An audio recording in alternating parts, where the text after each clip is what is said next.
Hi, welcome to Along the Way with Amy, where we talk about the lessons we learn, the strength we find, and the wisdom we gain through the experiences that shape our lives. Today, I'm joined by Dr. Alice Upshaw Hawkins. Dr. Hawkins is a lifelong educator, a community advocate, and civic leader who has helped shape the Corpus Christi community for decades. She was born in Robestown and raised in Corpus Christi, Texas. Dr. Hawkins has built her career in education spanning nearly 30 years.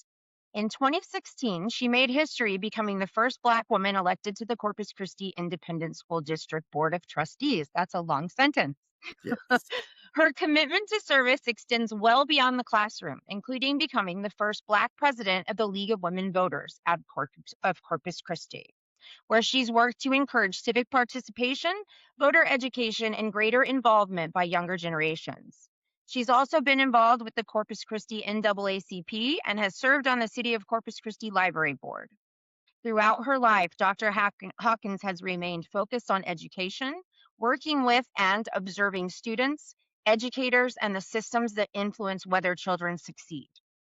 Today, I want to talk not only about education itself, but about something that many families have experienced. Dr. Hawkins, what I really want to know is why do some children thrive in our education system while others fall through the cracks? And perhaps even more importantly, what can we learn from that?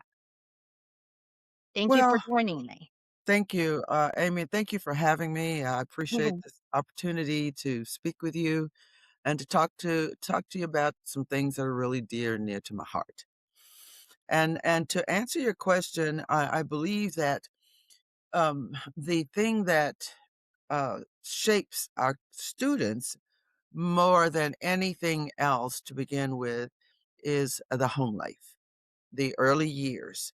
The years that our children may spend either with family members that are taking care of them when they're young, or even participating in early childhood education programs in the public school system or in private settings. Mhm. So that's kind of what sets the stage for children and their learning and how they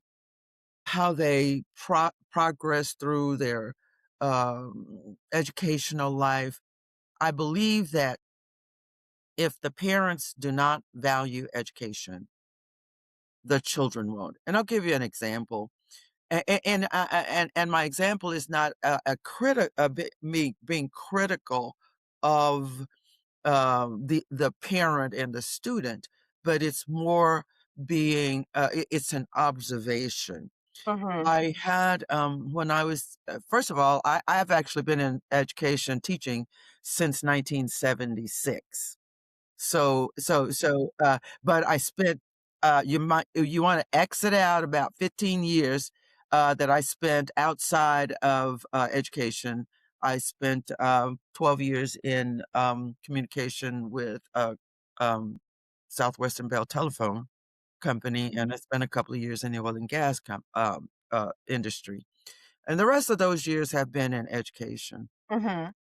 But in speaking in terms of why I believe that, education and how well students do is a direct reflection of the home life. And, I was teaching high school, and, this particular young man came in, he would come in, he would almost miss, without fail, Monday mornings. Mhm. And I had him Monday mornings. And I taught English, that was like junior English, which was, American English, American Lit. And, I finally just stopped him one day and I asked him, I said, "Why are you always missing, the Mondays?" Mondays are very important to get the week started and to get started out on what we were gonna be discussing and talking about.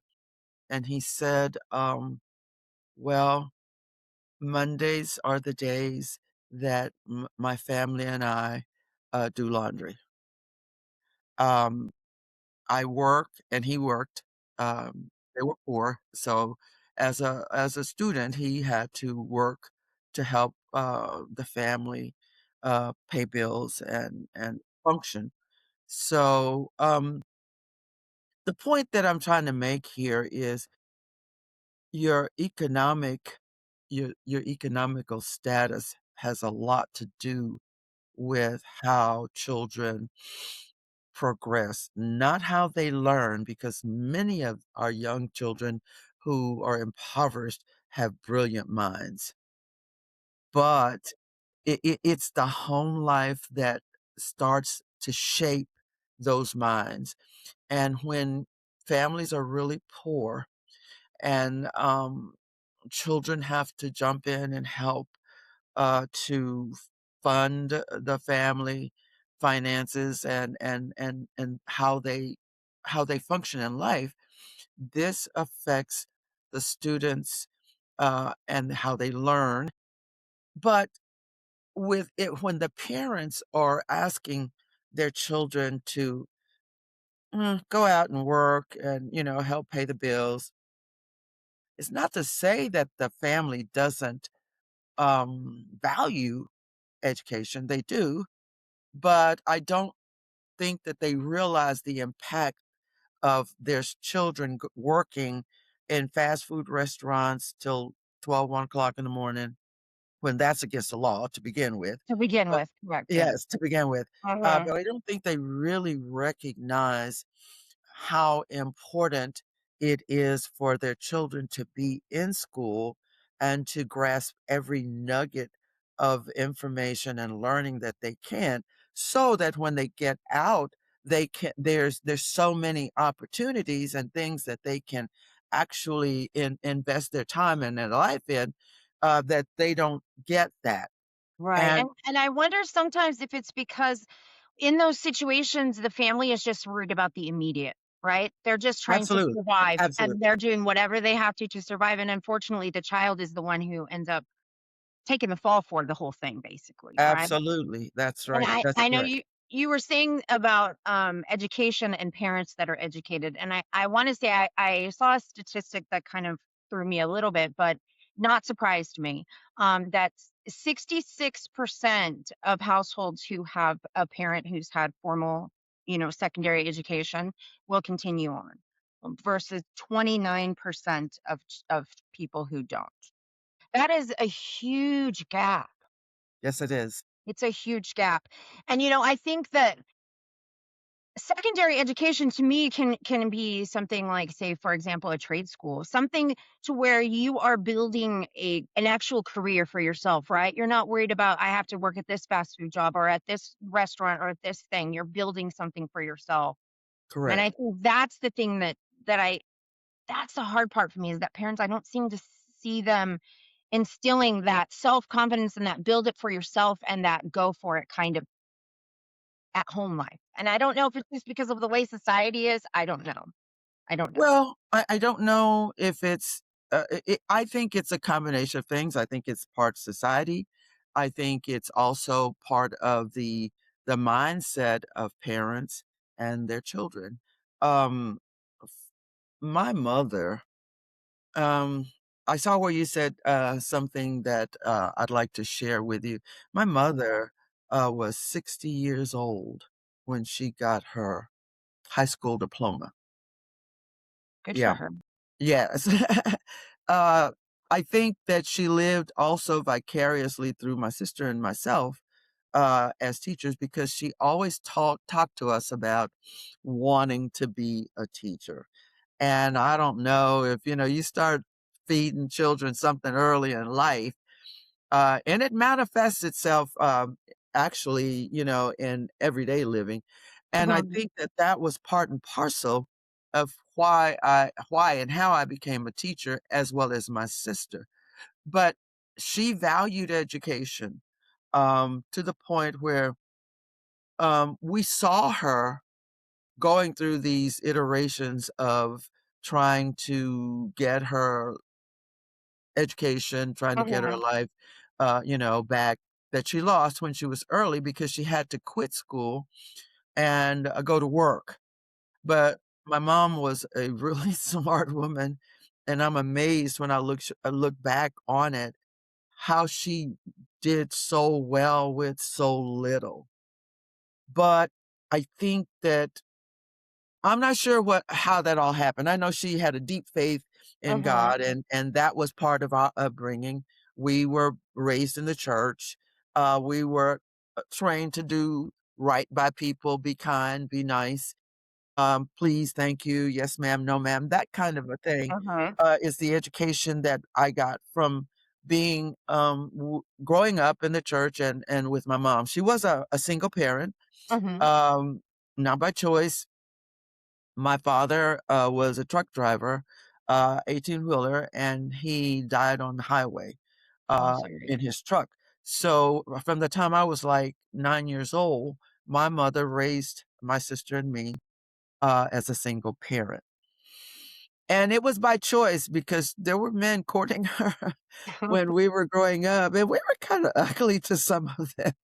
Be honest, we didn't for whatever reason, we wanted our mother to ourselves. Of course, yeah. And, Mhm. that's a phenomena that happens a lot in parents and stuff like that.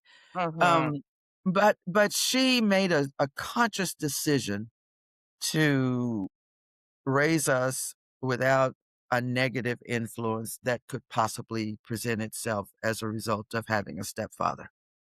And she made that known to us all the time. She says, I've made the choice to raise you girls by myself because I did not want someone coming in and lording themselves over you and your sister. So that was one thing. That was very brave of her, and It that yes, very brave. Very Oh, brave. Mhm. absolutely. I mean, Mhm. I remember when she worked as a domestic. She cleaned houses, ironed clothes, mopped floors. That was what she did to raise us. And, I remember when she worked for as little as 75 cents an hour. And then, of course, I cannot, negate the fact that we did receive Social Security because my dad paid into it. Mhm. But even considering that, it was not a pot full of money. It was something that it helped us along the way, but it certainly was not our living, and so she had to make a living for us, and I remember her going to 2 jobs a day, to 2 houses a day to, clean and mop and iron for someone else, and that's when I remember 75 cents an hour, and she did some marvelous stuff because she took care of us. We never wanted for a thing. I remember also, my friends that lived in the neighborhood, some of them, 8 and 10 children in the household, Mhm. and they lived in a two-bedroom house, so you can imagine what it looked like. I mean, sleeping 3 and 4 deep in a bed or having to sleep on the floor and all of that. But she really was, magnificent. Uh, she just was good with money, but she had deep faith, and so I'm thinking sometimes, like, with my sister and I talk a lot, and we're thinking, "Well, maybe her faith paid the bills when she couldn't." But Maybe.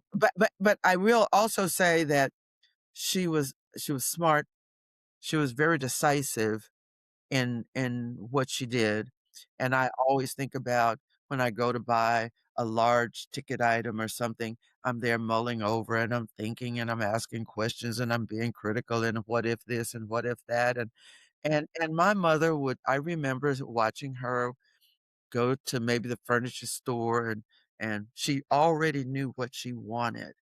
When she walked into that store, it Mhm. was a 10-minute, 15-minute transaction. Whereas I'm sitting there and standing there, wearing the heck out of the salesperson, for an hour or 2, taking him through the paces or her through the paces.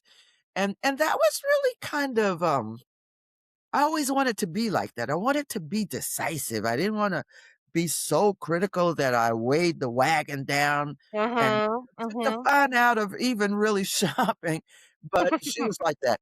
She was like that. And so, she did a lot for us that even two-parent families did Can't not. do. Yeah.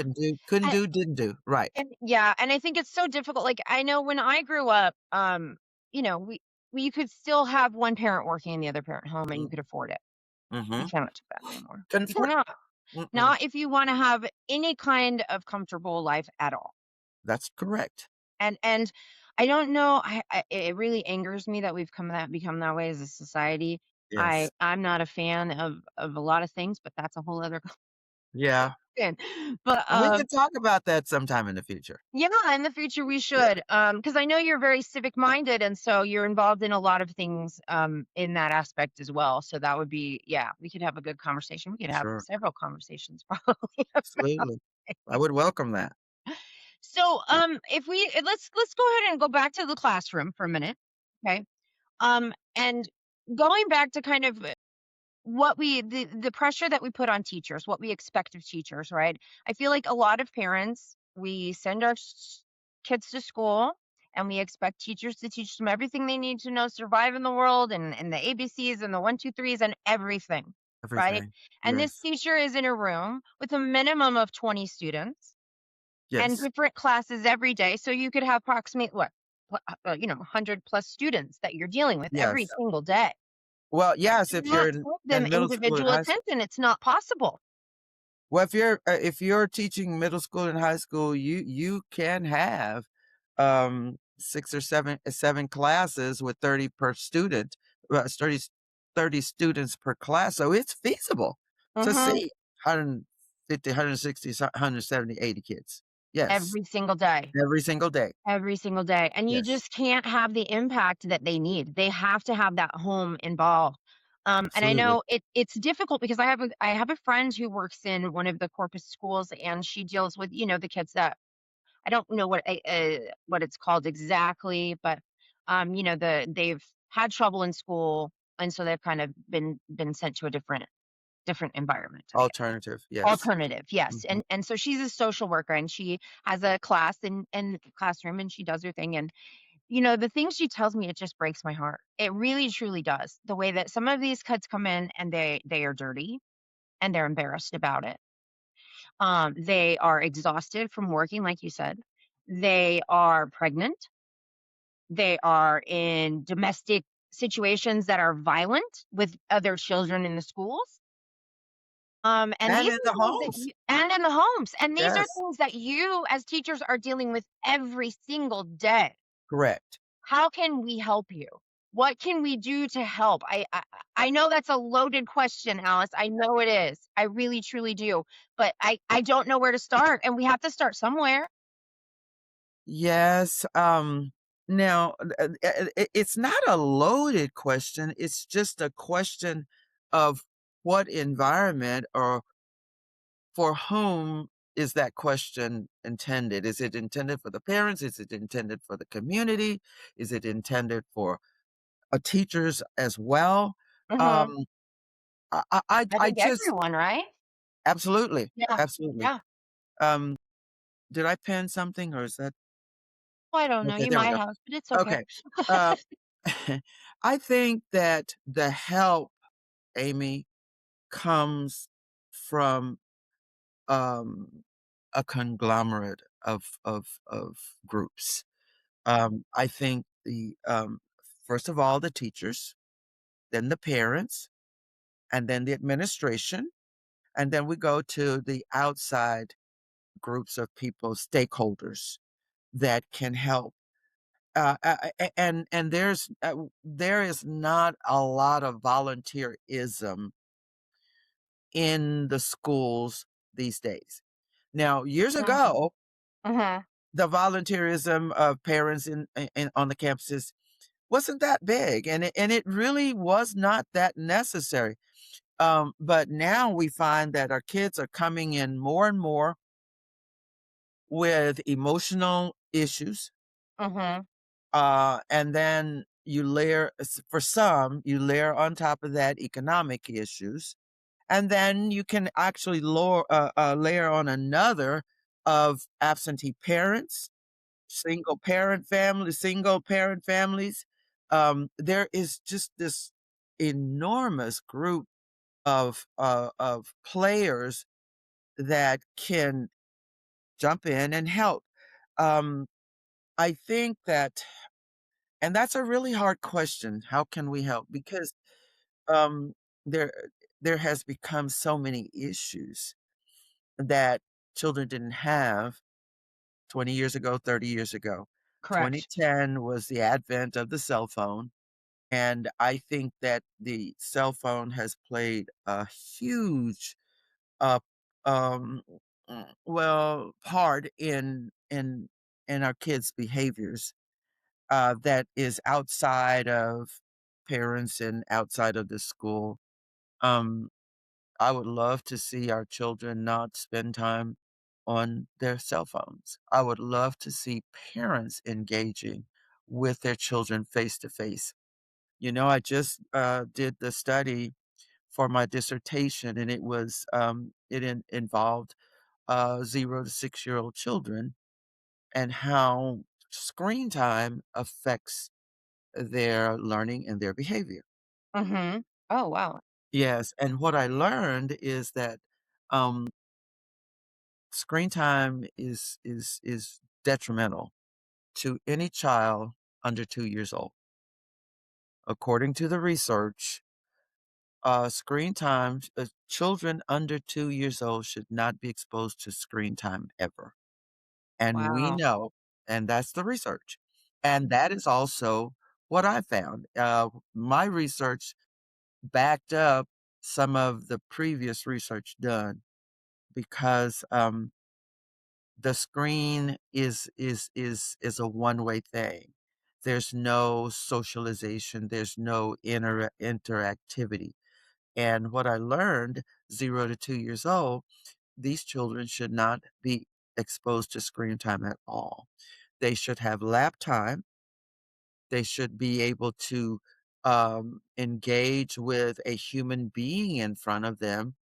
They learn their speech is impeded when they are on these devices. The behavior escalates. The screen time business, and this is not just cell phones. This is iPads and all these other screened devices. Devices. Uh-huh.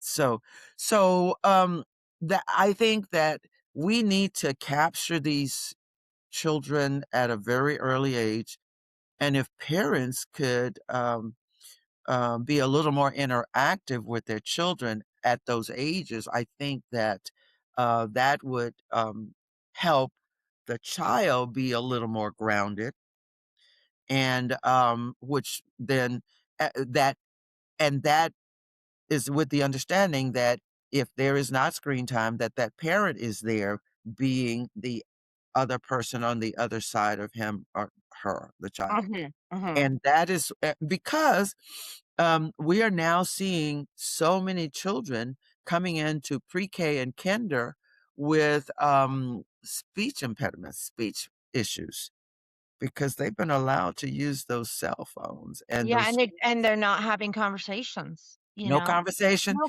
And the conversation. Yeah. Right, and when you have that face-to-face interaction, the child is mimicking your expressions.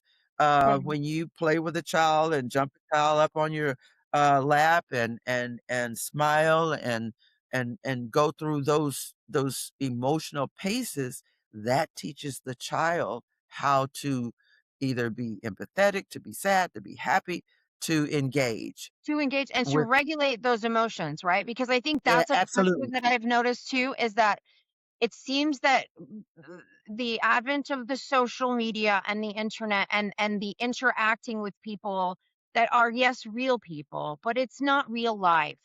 And so you don't have to focus and you don't have to face consequences for some of those actions, right? When we Right. were kids, if we got in a fight with somebody else, we had to see them at school on Monday and deal with it. You know, Yeah, yeah. they don't A have to deal with that. They no. just shut it down and it's Shut down. gone. Uh-huh. And so even in school, I think you probably see, and I'll let you speak now, sorry, but you Go ahead. probably see it that even their interactions socially with each other are probably really impacted by it as well in ways that are just so much. I don't even know if psychologists even understand it yet. Well, I'm sure that you're probably right to an extent that they are not, fully, informed on the long-lasting effects of the screen time. Now, It is suggested and, that, children especially now, when I first started on my research and I did the lit review, um, I found that there was not quite as much research done on the ages of 0 to 6 years, and that was partly why I chose that, but it was an event that happened in, one of the stores, excuse me, that, triggered me wanting to do that study. But, without the lap time, without the ability to sit and deal with children one-on-one, it creates a vacuum. It creates a hole for these children, and I will tell you, one of my experiences, I was at, a beauty salon getting my hair done, and I was waiting to get in the chair, and this young lady was in there.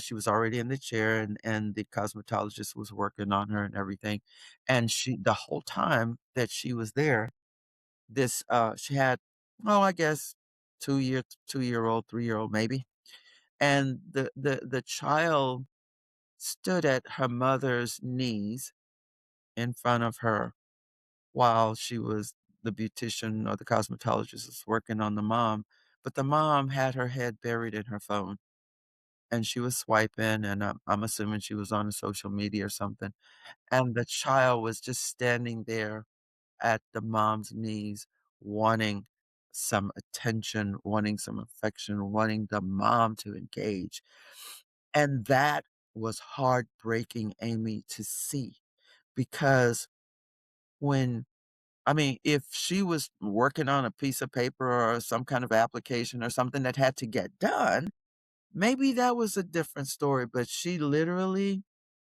the child literally stood at her mom's knees, and you could tell that she wanted mom to pick her up, to put her in her lap, to engage her, but the mom was engaging on the phone, and I I will think it's tell an you addiction. it is, and I don't know if these parents really realize the damage that is being done because these children at those ages 2, 3, 4, 5, they are craving attention from the person that is most integral in his or her life, the mom. And so, with the mom being preoccupied and, swiping and pinching and scrolling and, you know, and no attention whatsoever, and it broke my heart, I'm telling you, Amy. This little girl was just begging for her mom And to her pick mom her was up, ignoring her. and her Yeah. mom was on the phone. Mhm. So, it's no wonder that there is some there's some gaps in their emotional, health, Mhm. and the gaps are really manifesting themselves in not only what how the children learn, but also their behavior. Yes. Yeah. And I think that, that's for me, like, it just yeah, the behavior, and I think that that's you guys, I think, see it more than anyone, the teachers, I think we'll see it more than anyone because you have the most involvement with our children, I think, Yes, than anyone, and, like you said, I know what I wanted to ask. So, going to, like, the social media aspect, that kind of thing. I think that also, have you noticed a lack in attention? So the attention span, I think, has been completely screwed up by this as well, right? Because absolutely. it's just constant. Your brain is constantly new things, new things, new things. Keep it the dopamine, right? They say it's that Yes, dopamine hit every time you look at something, it's yes, excited, right? yes. So how has that affected, do you think, the attention span as far as learning, with our students? Oh, it has had a monumental effect on children's learning. There's there's research that says you have to hear something 25 times. Uh, uh, to learn a new concept, you have to hear it 25 times before it really becomes part of your brain activity. And when before cell phones, we had TV, and the kids had the commercials, and if you think about it, the children's brains, and not only children, but adult brains also, were were, figured into um, 12-minute pieces of content, and then they Mhm. jump to, And then the little commercial and then yeah, uh-huh. and Right. so now with, the idea that children are I mean, it is I have a little five-year-old, she just turned 5, great niece. And, she's got a phone that is hers specifically because she watches all of the shows, and they're kid shows, they're kid-friendly shows, they're educational, but they are the presentation is so rapidly paced Mhm. I mean, I don't know that they're getting a global understanding of some of the lessons that are even being learned. Now, I'm amazed because uh, she has a phenomenal at 5 years old, even 4, because she just turned 5, she's Mhm. got a phenomenal vocabulary. I'm talking about multisyllabic, words and the understanding and use of those words. However, she kinda shuts down when the battery goes down. I mean, she goes into kind of like a freak mode when the battery is gone, and she takes it to her grandmother or her mom to, charge it up, Mhm. but what's happening is that we have that saying that children now we're in the information age, Mhm. and children are now drinking information from a fire hose. Yes. That is a really, really good analogy. Yes. Yes. And Yes. so I don't know how it's gonna affect them in the long run, but I do know that right now it has affected their behavior in the classroom. Yes. And I think that's where it's starting to first show, right? Because we're still Mhm. it's been a while since the advent of it, right? But I think our kids who grew up with cell phones and stuff like that are just becoming real adults, right? They're Yes. just really starting their lives. Yes. So we don't really 100% know. No. We don't No, we know don't. what's going to happen. But I know that I can see so many changes in all of it, and it's like, for example, this is kind of off topic, but it's about our kids. I saw a study that was talking about the kids don't drink anymore, and that they're not really having sex anymore, and they're not doing things. Which, in my mind, great, that's wonderful. However, the reason they're not doing those things Exactly. because they're not socializing Yeah. anymore. The trigger. Yes. Yes, Yes. the trigger. Yeah. Yes. Um, it's funny that this comes up because, um, I've been divorced for a number of years, but, and I never remarried, and my, ex-husband never remarried, and, he's passed on now, uh, Mhm. 2 years now, and, I've lived by myself for quite some time, and I had my great niece over yesterday, she was helping me out doing some vacuuming and dusting, and I'm paying her because she said she wanted to save some money, and she's 14 or 5 she's 15. Um, and she asked me I was doing something in the kitchen, and she was cleaning the coffee table or something, and she says, "Auntie, do you ever get lonesome?" I said, "Well, no, not really." And that was a true statement, Mhm. because I've learned to be by myself, number 1, and number 2, my life is so full of things. Mhm. Kinda read my bio and the things that I'm engaged in. There are so many things that are occupying my time, I don't even have time to rest, let alone, become lonely. Yes, and s and I know she probably thought that, I was over here pining away and, crying in my beer and stuff. Of course, I don't drink, but as just as a saying. Type of thing. But Mhm. but it hit her that and she knows they know that I live alone, and I've been, living alone for a number of years. but my life is so full. Don't you can vouch. I don't have a lot of time. No, yeah, I you were a don't. busy, busy lady.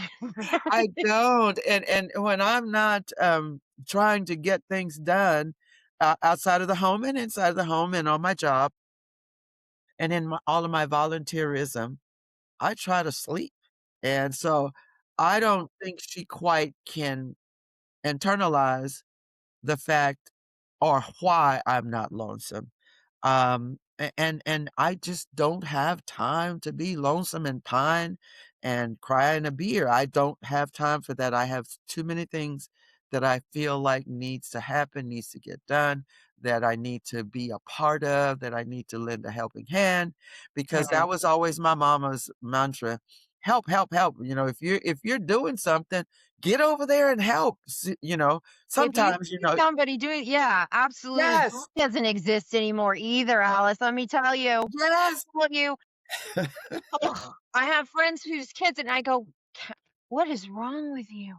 I know. You know, I was doing at your age, Yes, even just yes, around the house to help, right? Just yes, doing it yes. around the house, and it just amazes me. Yeah, I don't know. I don't know. Well, but yeah, It's a I understand you, I am like that too. I'm a helper, I'm a doer, I'm a get in there yeah, and get involved, and if I see it, I'm doing it, right? And I right. think for you though, so this is again, we're not staying on topic, but that's how this goes. I want to I ask know. you for you though, Alice, as Okay. busy as you are, as socially involved in as many things as you are, what do you do for yourself besides sleep to keep yourself grounded and balanced? Well, first of all, I love TV, and TV to me is like screen time to these youngsters. I Mhm. cut my teeth on black and white, and, all through the years, I've loved in my spare time, and even when I'm home working on projects and stuff, I have the TV on.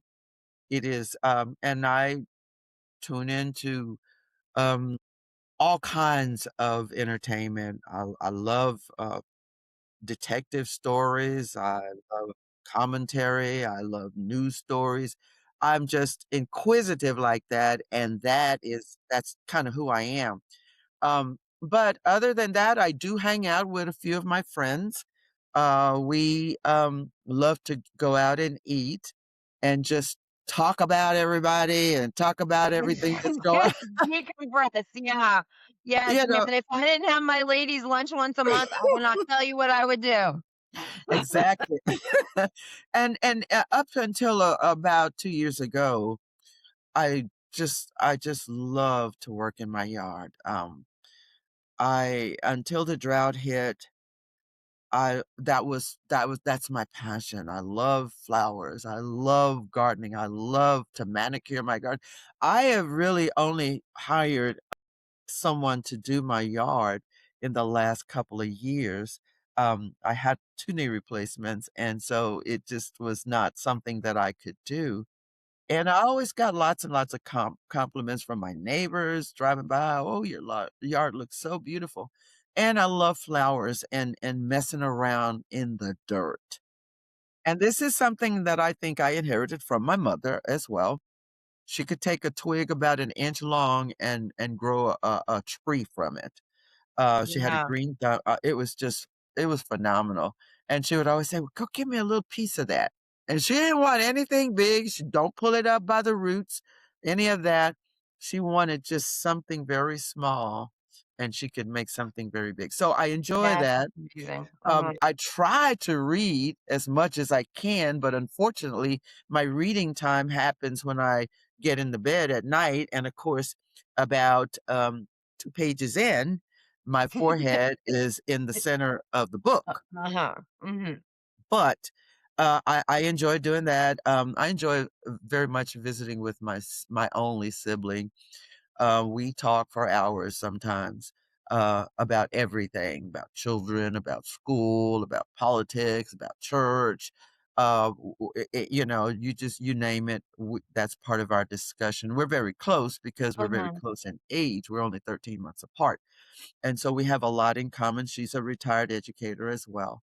And so visiting with family, with the children, with my friends, in my garden. Well, I don't have a garden anymore. Used to have raised beds. I had 4 raised beds in my backyard, but now they are overgrown with weeds and stuff like that because of the drought. Yeah, this Uh, drought has been terrible. yes, yes, yeah, absolutely. And late night watching TV is who I am. I don't drink, only sociably, maybe 1 or 2 drinks annually. Um, Mhm. because it really doesn't go over too well with me. I mean, I'm just not. That's not who I am. But I enjoy that. And I like to read. Unfortunately, I don't have a lot of time for that. But, when I'm teaching my courses, that is the time that it allows me to, drop down into, uh, my reading and reading essays, and doing something for, the purpose of taking it to my classes. The thing that, my teaching has done, for me, which is I don't know if it's good or bad, but it's hard for me to read for pleasure anymore because I find myself, um, deconstructing the text. Oh. And that and so I get lost in, "Okay, how can I use this? Can I use this topic in my classes?" How would my students see this? Analyzing the characters and all of that, and I get lost in that, as opposed to just reading for, For pleasure. pleasure and Uh-huh. entertainment. Yes, yes. Yes, yes. That's And when my interesting. niece came over yesterday to help me, my bookshelf had one of my bookshelves. I have several in my home. I have about 4 bookshelves in my home, and the one that she was working on, she says, "Oh my, you have a lot of books." And I said, "Yeah, I just wish I could still get into some of them in spare time, which is what I don't have. But reading is a passion of mine. When I was young, I went to school and, it was a grammar school. It was a 4-room schoolhouse, and, Wow. it went through 8th grade, and each class, the teachers had 2 grade levels, 1st and 2nd, 3rd and 4th, 5th and 6th, 7th and 8th, and my sister, I had I had to hold out a year before I started school because my birthday was, in Yeah. September, Mhm. Mhm. okay, and they were enforcing that September 1st as the rule. So, even though my sister and I are 13 months apart, we're 2 years apart in terms of education. So, at the time that, this all happened, there was no such thing for Black children as daycare or kindergarten or that. My kindergarten was my great aunt who took me who took me fishing on the Nueces River every time my mom asked, her to watch me. So, I grew up with old people, and, I learned a lot from them. I love to fish even today. I don't do it anymore because I loaned out all of my gear and it never, found back its way back home. But, this business of being brought up, not in a school, I was 2 years behind, and there was no daycare, and when my great aunt couldn't take care of me and my mom and dad had to work, I went to school with my sister, and I actually sat beside her desk all day long while the teacher was teaching, and I guess I was learning passively and did not realize And it. didn't realize. Mhm. Didn't Mhm. realize it. Yeah. So that's kind of the story of my life, my learning, why I do the things that I do because I'm a lifetime learner. And for your audience, I just received a doctorate degree. I've been retired 12, 13 years. I do work part-time at Del Mar, teaching freshman composition, but I What believe made in you learning. decide to do that? What made you decide to go back and get your doctorate? What Well, actually, I tried to get into doctoral school before I retired, and I got denied several times locally. And then I got really busy and I just kind of dropped it along the way. But mhm, once I was elected to the school board, I was in well, we have to go and get updates based on, local, politics and the state capitol and what the laws and things that they put together at our state, and I was there for an update, and just I just dropped in and made this comment because the professor that, sponsored the legislative updates, um, was there with a couple of his doctoral students, and, of course, they made us welcome, um, school board members, they made us welcome, and we were mhm. talking. We were just standing around, and he said something about, "I want y'all to meet one of my doctoral students." And so, we all said hello and got to know each other really quickly. And I said, I've always wanted to go to get my doctorate degree. Just dropped it, just serendipitously. And he said, I can make that happen.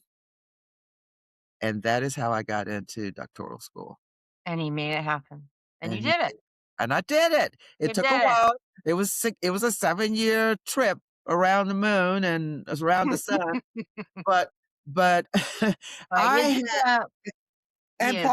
it was part and parcel because all of my, master's courses had expired, so I had to start from scratch. So I had to Oh, go through no, so you the had to redo entire doctoral everything. program, mhm, Oh, and wow. in the meantime, I was working and doing my civic duties and stuff, so sometimes that fell by the wayside, and I only took 1 or 2 classes at the most.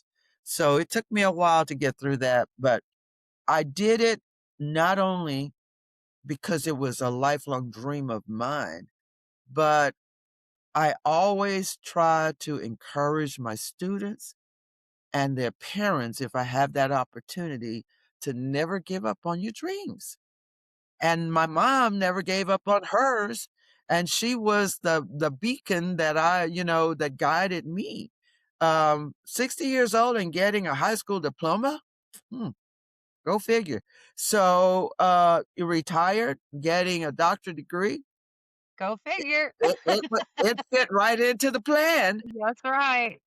So that's why it took that long because I did get rejected a couple of times, and, there was, things were happening out at the university that had to be corrected by, lawsuits and stuff, and that was part and parcel of why I couldn't get in. Mhm, But, and so that was corrected? So okay. yes, I yes, know yeah, that's good. and so I went back to my alma mater in Kingsville. That's where I got my first degree.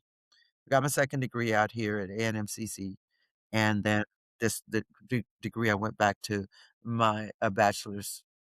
That was my passion. I loved A&M Kingsville.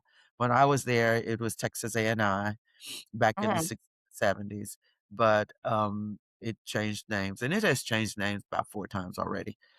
So I went back to Kingsville because I felt at home there.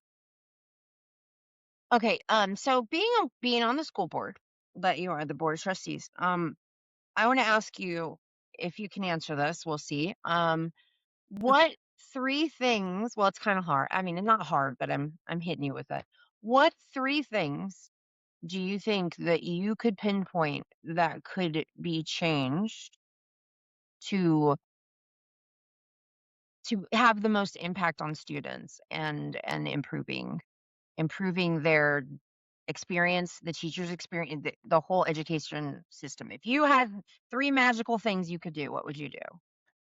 Well, uh, the first thing is, I would try to bring back serious critical thinkers. Um, and I know that, and I'm just speaking right now as a teacher, as a citizen, our kids don't read enough anymore. And we just touched on that earlier in the conversation about all of this information just hitting them, hitting them, hitting them. There's no time to absorb. There's no time to really, really think.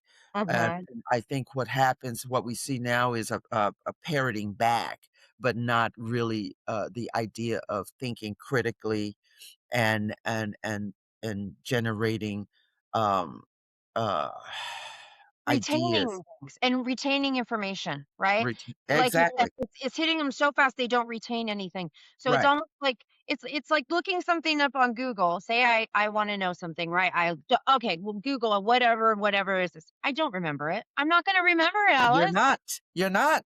But Absolutely. that second that I looked it up, and I'm gonna know it for that second, and I'm gonna feel like, "Oh, I'm the It's most gone. knowledgeable person. I know everything. Everything is at my fingertips," but I really know nothing. I really Exactly. know nothing because I retain nothing.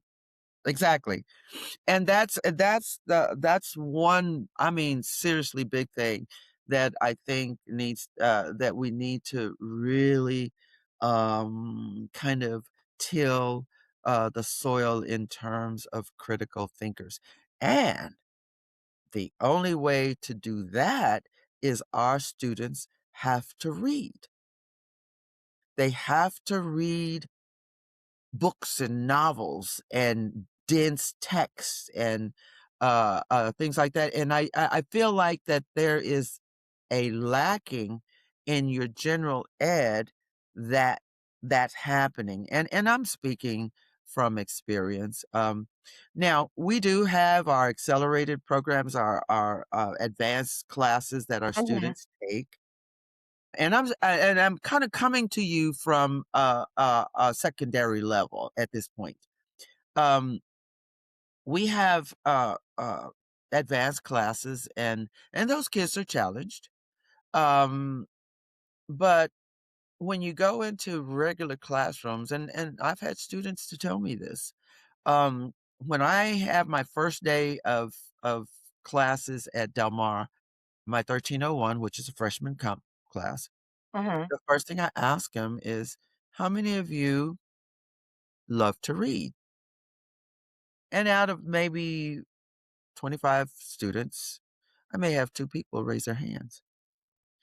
And then I will ask, "Well, how many of you have read a novel in the last 2, 3 years?" And, maybe 1 or 2 will raise their hands. And mind you, keep in mind that these are kids, these are products of our public schools. And, I'm just aghast at how little our students read, how little, they internalize dense texts. The vocabulary is not near what it should be when they come to freshman composition, first year English, college English. And so, that is one of the big issues that I would love to see happen, is to bring back, uh, reading of novels, even if it's just 2, maybe 3 novels in an entire 9 months of class. That is not a lot to ask. No, it's not, and It that's is not. I know when I was in school, we had one every it was at least 4. At least Yes, at 4 least 4 every school year, at least. Yeah. every 8 weeks, every 6 weeks, or something like that. You got 6 weeks, or depending on, how the school is, set up, maybe year-round or 9 months. But 3 novels that are delved into in depth and discussed, the topics are discussed, the themes discussed, and then, some writing, associated with that. That's one of the things that that's my dream, to see our kids engaged in reading, engaged in and even if they can't travel, you can travel around the world Mhm. In a book. In a book. That's In a right. book, you can learn the cultures, you can learn the language, you can learn the nuances of the communities and family and all of that. So that critical thinking is one thing. If I could wave my wand or if I had the power to bring back, I would insist that our kids uh, be guided through a minimum of 3 novels per school year. Yes, I think that's important. I think, to me, I was amazed when I found out they don't even teach cursive anymore in school. Yeah. Well, You know, now that funny you should bring that up. Cursive writing is like your fingerprints. mhm, It's mhm, you. mhm. That is uniquely you. Absolutely. And I think when I'm not sure what the motivation was when they cut out cursive writing, but the stories and the uh, trying to justify taking Why did cursive writing out was the fact that, with the state administered tests and all of that, that they really didn't have time to teach cursive writing.